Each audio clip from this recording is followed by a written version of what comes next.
Hey OET people, my name is Jay. I'm one of the expert teachers here at E2 Language. Welcome to my office. What we're going to do in this little video is a reading part B, just to keep you on your toes and to keep you nice and fit mentally, that is. Let's take a look at it. Okay, so let's do a reading part B.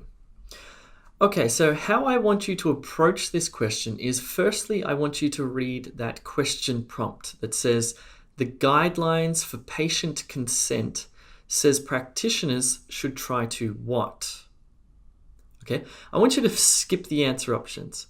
What I want you to do now is to read carefully that text, and I want you to understand it as fully as possible. Okay, try to comprehend everything that's said there. After that, I want you to go and eliminate incorrect answer options to arrive at the correct answer option, which you can then confirm. Okay?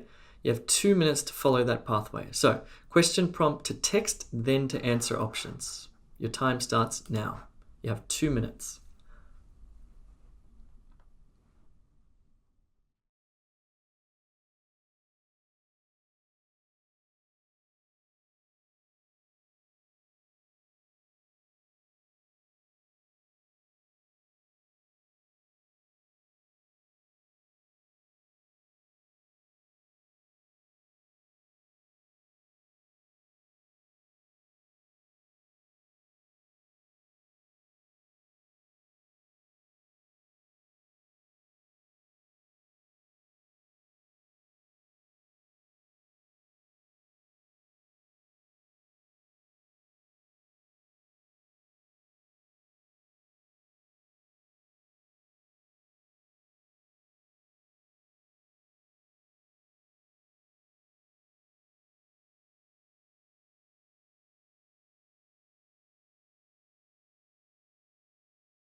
Okay, how did you go with that one there?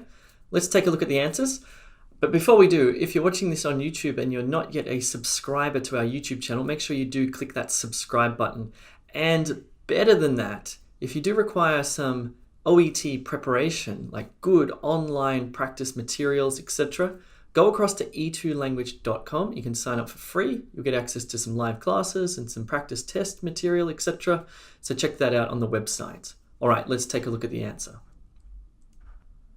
Okay, so let's take a look at this one here. So the guidelines for patient consent says practitioners should try to document discussions rather than obtain patient signatures.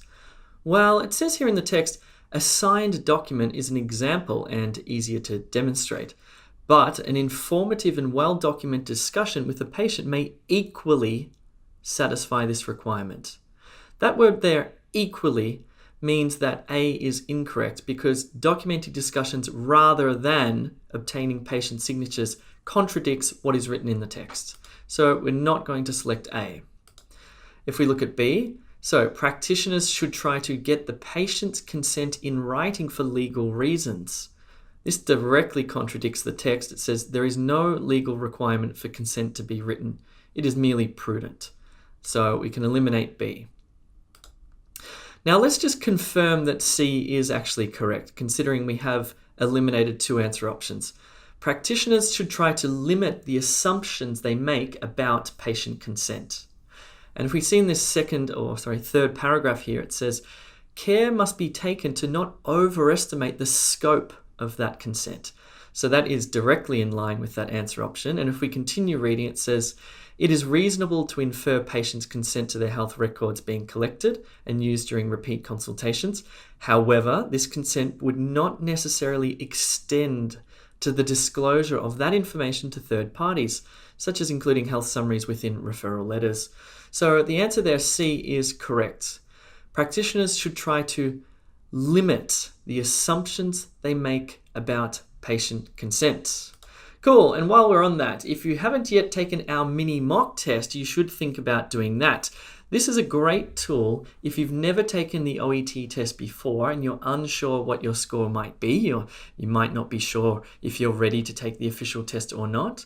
Or if you have taken the OET before and you haven't been successful and you don't know why, this mini mock test on e2language.com will give you a good test experience. It's shortened slightly, so it's not too painful.